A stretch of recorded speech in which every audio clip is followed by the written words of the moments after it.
Shalom a todos, que a paz do Senhor esteja com todos vocês. Estamos aqui hoje meditando no Salmo 38 até o Salmo 44, sendo que o Salmo 38 até o Salmo 41 é a época, era o momento que Davi estava passando por uma enfermidade resultante, por consequência dos pecados que ele havia cometido. A Bíblia não fala qual a enfermidade que foi, mas foi uma enfermidade que debilitou ele muito, porque se você ler esses salmos, você vai ver que ele gritava, Ele gritava com essa doença que ele teve. Então, esses 4 salmos, eles vão resumir essa história, e você pode ver que no final ele agradece a Deus, nos últimos salmos, no Salmo 40 ele descreve ainda os espasmos da doença dele, mas no Salmo 41, ele já encerra com uma palavra de gratidão, agradecendo a Deus por Deus dar o privilégio a ele, dele conseguir dedicar, ao Senhor ali a preparação do material para a construção do templo, Mas ele não iria construir o templo, ele apenas preparou, deixou tudo preparado para o filho dele, Salomão.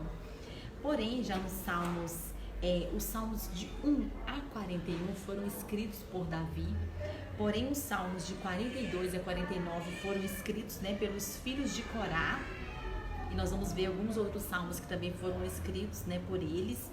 Então, o Salmo 42, 43 e 44 foram escritos pelos filhos de Corá, e os filhos de Corá, eles, naquele momento da rebelião ali, eles pensaram em ficar do lado dos seus pais. Mas passou-se um momento ali e eles perceberam, que estava errado, que Corá estava errado de levantar contra Moisés. O que eles fizeram? Eles mudaram de ideia.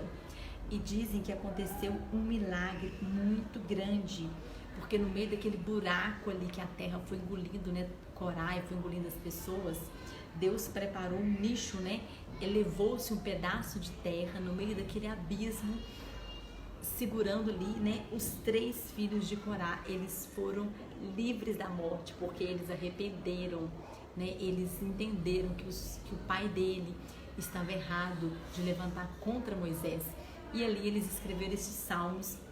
E ali eles começaram, quando eles saíram daquele milagre, porque foi um milagre que aconteceu com eles começaram a profetizar. Eles profetizaram sobre o exílio de Israel, eles profetizaram sobre a destruição do templo e a monarquia do rei Davi. Então, estes salmos, que foram escritos por ele, do 42 ao 49, mas hoje a gente vai ver apenas até o 44, nos próximos vamos ver os outros, são salmos que eles agradeceram a Deus, pelo livramento deles, Então, o Salmo 42, ele falou, do que Deus tinha, agradeceu a Deus pelo que Deus tinha feito, na vida dele, porque eles estavam sedentos de Deus, agradecidos a Deus por ter livrado eles. O Salmo 43 também é continuidade deste salmo, O mesmo assunto, você vai ver que é o mesmo assunto praticamente que tem, É agradecendo a Deus pelo que Deus fez por eles ali. E o Salmo 44, que é uma terceira composição dos filhos de Corá, é uma descrição dedicada a Israel, ao país amado que é Israel. Então, eles declararam, a assistência divina que Deus deu para Israel, e também o desgosto que Deus tinha tido, com Israel pelos seus pecados, Então, você vai ver que estes salmos, eles foram escritos pelos filhos de Corá. Amém? Que Deus abençoe vocês e não percam os próximos capítulos, que estaremos estudando os salmos dos filhos de Corá. Amém? Que Deus abençoe a todos, em nome de Jesus.